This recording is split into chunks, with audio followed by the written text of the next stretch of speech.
Hey, all right, we'll get started here. How's everybody doing? What is it, Monday? I have to think about what day it is at NAV right now. Well, hello. So I'm going to give just a pretty quick chat today on higher education and virtual production. I'm going to sprint through a lot of kind of different things because I want to kind of talk about a few different things in a few minutes, which is the future and the thread of what we think about where we're coming from, what's important in this, and then what's next. And so talking about the future, I kind of want to just talk about the high levels of the future and how that ties into higher education. Then talk about the depth of what's important, what do we talk to our clients about in evaluating in virtual production, and then why did we do this, what's next from that. So I get to run a team out of Atlanta called Meptik, and we kind of say we're the one-stop shop for bridging realities, and we do quite a few things, but we do a lot of work in virtual production. The big exciting thing is we just launched the WWE's virtual production studio, and very recently up in Bristol, Connecticut, but we do a lot of work in virtual production, build, design, and integration. And I come from a long background in the concert touring industry for many, many years, and I spent a lot of time in video engineering and live events and things of that nature. And I got my start originally in one place, which was actually Florida State. And I think that's where a lot of my passion for education and our work in education came from, is I studied in a program called Seminole Productions. You can tell how old this photo is by the aspect ratio of those monitors in there. And so I spent a lot of time in this program, and it was really special to me because it gave me my whole career. I never really thought I would be in this type of industry doing these types of things, and it came from my time at Florida State. And that kind of tees up to, where are we going? Well, the future is something I'm also really passionate about, and what Meptik is really passionate about is the technology we get to work on. And I think to start with the future, there's this idea that the future is really bright, and we all know why, right? We have things like this and this and this. And, it brings up this idea that the future is actually all visual. And I think that's really one of the key things about the technology we work on is we're in the visual mediums now. And there's really this bigger idea that I think that the future is video. And I want to kind of talk about this because it's obviously important to virtual production and important to what we need to evaluate in higher education is where is the future going? And our belief at Meptik is the future is going in video. And, when you think about video, it's kind of this idea. If you actually go look it up in the dictionary, this is what it says. It's about the idea of just recording things. But it's actually something, I think, much, much bigger than that. I'm just going to sprint through these is, video really has a much bigger meaning. And this meaning is things like it is technology, it is projectors and cameras, but it's also about the idea of communication. It's also about the idea of preserving memories. Many of us probably remember a lot of these things. It's about creativity, storytelling.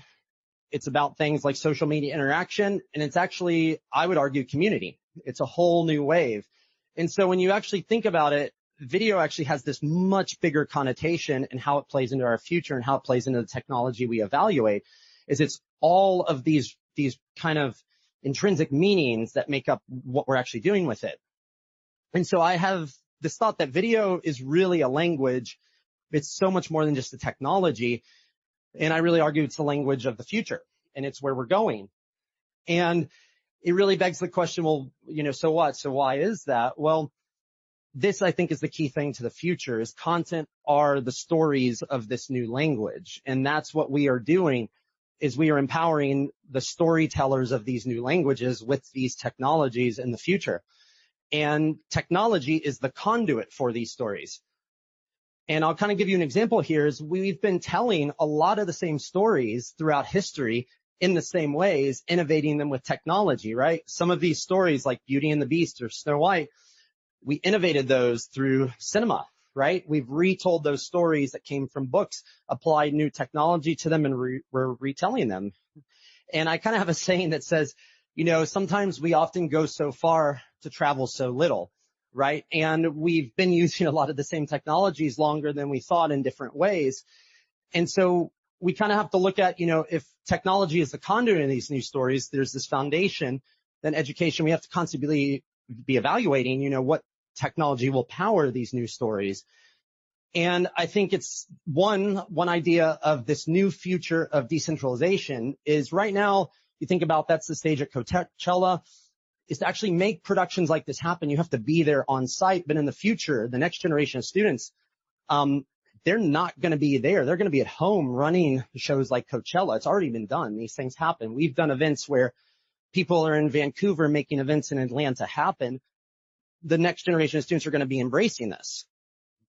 The idea of real-time rendering is such a big one, and it started very, very, very long ago, but now it's evolved into things like, if you haven't seen this, what Weather Channel does, right? They're now taking this technology of creating visuals live to tell new types of narrative and new types of stories.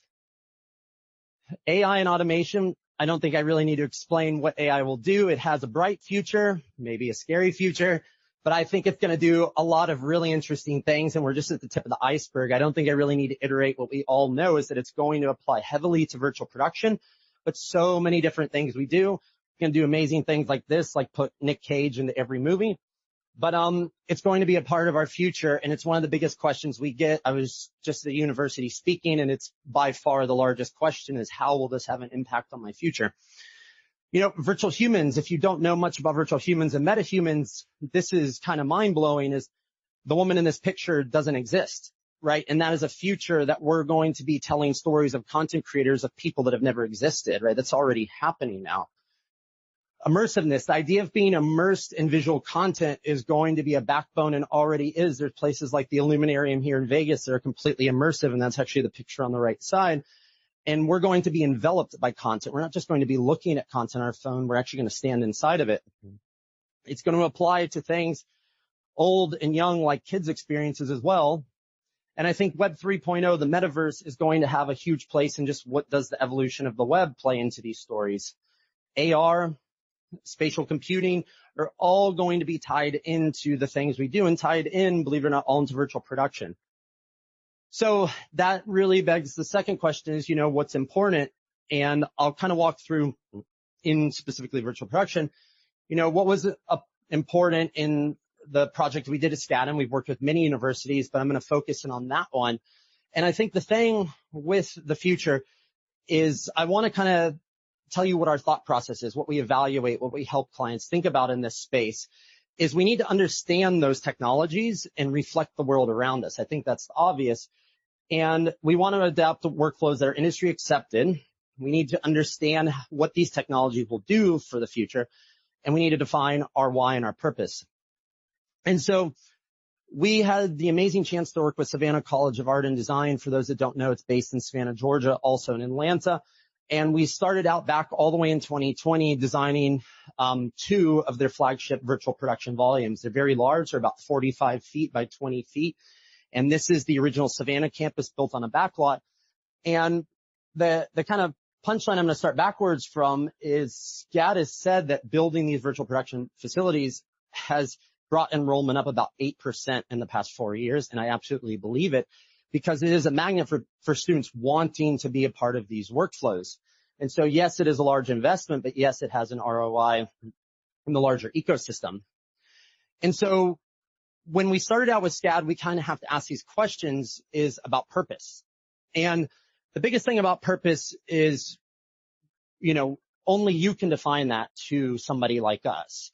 And that's one of the core things I challenge you all to think about is this is, you know, what are the needs? And with SCAD, we had this evaluation and went through this process to understand that what they wanted to do was equip their students with the latest tools and skills.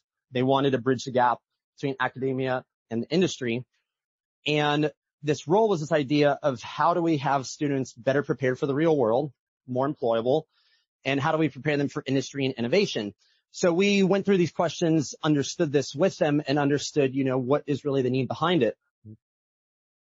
And there was this big desire for SCAD to look at how does the industry work, right? So how could they walk out of this and understand these workflows and understand these things and find internships, networking, and real-world connections and things of that nature. And so we spent a lot of time understanding that with them. And SCAD released the first volume, and it's been a huge success that they've actually re-employed some of their students to help operate the facilities at this point in time. And Mara Hayes operates the Atlanta facility, which is pictured here. And she basically said, you know, it's really brought kind of the next level to what SCAD is doing. And curriculum is a huge, huge piece, and I'm going to circle back on all of this, but curriculum is a huge piece, and SCAD has actually spent a lot of time developing this. So when the volumes were launched, it wasn't like, hey, we have a whole program, we have a whole thing. It was really kind of a walk to run mentality. It's been really 2 solid years now of learnings of how this fits into the workflow, what it does to develop a full curriculum and actually develop majors. So when it was started, it was only developed as a minor, not even a full major in it, and that's coming and then eventually into a master's. So they really spent a lot of time saying, how do we reflect the world and then how do we recap that? And so, the advantage of having virtual production is this idea that students obviously get hands-on experience. And I think that's the number one driver. And with SCAD, one of the big questions when we talk about purpose is, why do you do this? And I'm going to show you kind of a comparison example later on the why. Is for SCAD, the number one driver is their number one major is film. So for them, film production, this was a very obvious next step to say, what is the evolution of film, virtual production, and how do we embrace it? So number one, just having the idea and the concept of it fit really well because they already had a lot of investments in cinema.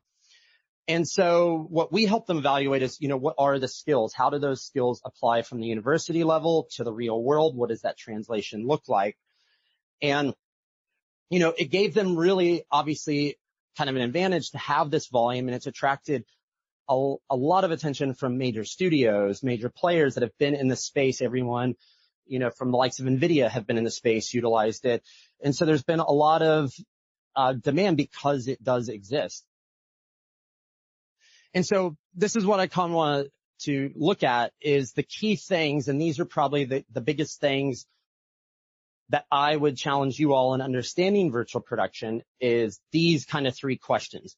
So what I always say is with the idea of virtual production, only you all can answer this, which is number one, you are the only people that can define your organization, define your purpose. So when we look back at SCAD, I'll kind of show you that on the next slide is why, you have to understand what is the purpose. Is it film production? Is it experimental content? Only you can tell somebody like us that. And the second is only you can define your purpose and what's important.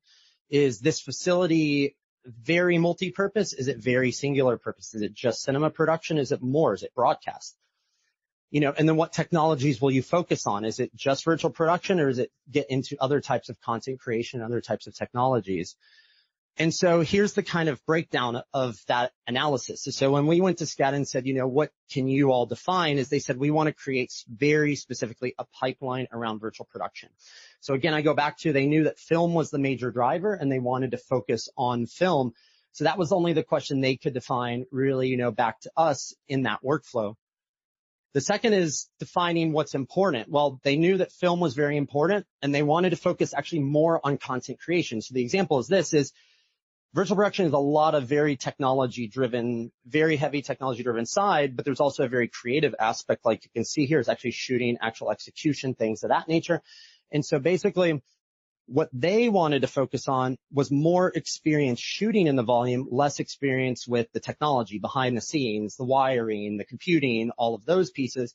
There was more focus on that. And that was okay because what they wanted to focus on was how you train directors, DPs, people to actually utilize it in storytelling, less on the ones and zeros. There is no wrong answer in that, right? Some people want to see the whole spectrum, and I'll show you that in the next example. But see, I was really focused more on the ability for content creation. So what that meant is when we helped design the facility, we actually thought more holistically about repeatability. Things like downtime, right? How much time they could have down. These volumes are actually very, very busy. They're shooting pretty much continually throughout the school year. And so there was kind of a lot of margin of error that they couldn't just have downtime to rewire things or reset things up or rebuild anything. It was just like, we have to be able to turn them on and go, right? So that did become a big factor in how things were built and designed. Example being that camera on the jib. That actually never comes apart. In 4 years, they don't disassemble that. So that really means that there's a lot less downtime thought into it because they can just roll that camera out of the way when they don't need it. They can roll it in, but they don't actually take the camera off. They don't actually take the lenses off. It's a built piece, but it means that they have less downtime, and it means they're able to focus more on content creation. And that ties into, about what technologies will they focus on. Well, they want standardization, and they wanted something that could be taught across the university. And this is a big thing is, I think when we talk about virtual production, a lot of us hear the name Unreal, right? And the thing, it's a big misnomer, is Unreal is not synonymous one-to-one with virtual production. It's really just a tool in virtual production. And for SCAD, they teach a lot of different tools: Unreal, Unity, Notch, motion capture, VR, AR, all of these different principles. 2D content design is huge, motion graphics. And they didn't want those to be left out of this workflow. And they wanted a workflow that was able to be very, very dynamic. And that was a huge factor in the design of this volume, is saying, how could a motion designer play in a space like this next to an Unreal artist, right? That is a key factor that, again, only you all can tell us. And we've worked on a university more recently in Miami University, which is kind of the other side of that, is they actually have people teaching there that come from the live events industry, and they wanted a much heavier creative technology sandbox. So way less about just virtual production and film, a lot more about the tools, what's possible with the tools, to the point where that volume can actually be taken apart and rebuilt by the students. They actually wanted to teach these workflows. They wanted to focus much more on the technology aspects, reconstruction. So they actually teach a wide variety of content workflows. They teach things that are taught in live events and concerts into this facility. And they wanted virtual production just to be a piece of this, but they wanted to layer on what's happening, like I said, in the concert industry. How do you make concert visuals? So this could actually be used for that. It could be used for broadcast applications, and it could be used for a film shoot. But it was able to be this sandbox that I kind of say is, they built the walls of the sandbox so students can then build their own sand castles, right? So in comparison to SCAD, that was like, we want to work in film. We can take the same technology and build an entire kind of modality that is possible. And these are things, again, the biggest thing I can tell you in this is only you all can tell us these answers, right? So people like us can't define what's meaningful to you all. What does ROI look like? What does?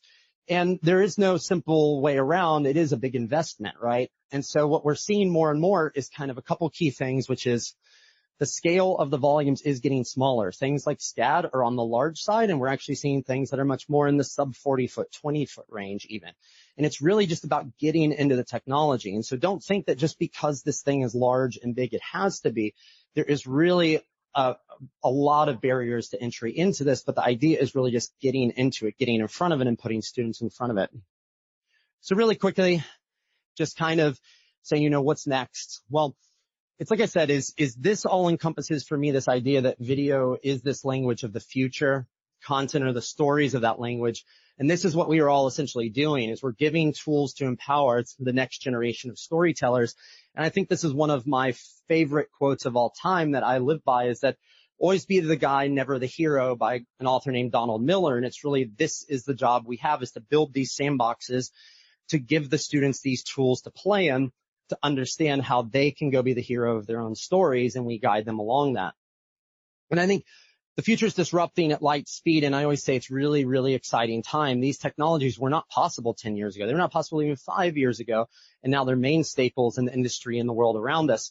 And so, we're empowering people to write new chapters that were never imaginable, and stories that we never thought were even possible. And that's the really exciting thing about virtual production, and just seeing what SCAD has done, is the student depth in this very quickly supersedes even, I think, what we anticipated, right? How much they were able to grasp it, understand it, and create some pretty amazing things within the first 6 months.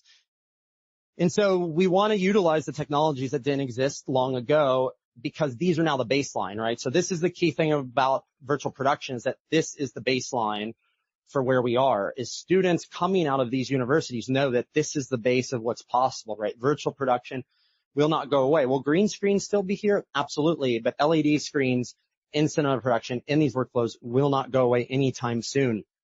And so this is a big question we always ask at Meptik, is we have to look at these technologies and ask ourselves this question of what else? What else can this do for the students? What else can this do for us? What else can this allow them to springboard into in the future? Why? Because students are the linguists of this new language, and we all are the storytellers of those stories. And as I always say to students, it's your turn to write these next chapters. And it really is like, why? Because we do this because it matters, right? I think we all know that. And that's why education is so passionate for us, is we employ about a third of our company is just SCAD alumni alone, in terms of seeing the ROI to people like us, because developing these students matters not only to them, but to the industry and the world around us. and also to the larger adoption of these technologies because students know them as that baseline. And story matters. I think story, when you look back at things, is the thread that holds everything we do together. And what we're allowing students to do is create their own new stories. And I always say that stories are kind of the relics of our time, like I was saying, is, virtual production is going to be like the manuscripts and the books. It's going to help us tell these stories that are happening now. And the thing we always have to be doing, right, with these technologies is constantly evaluating the world around us.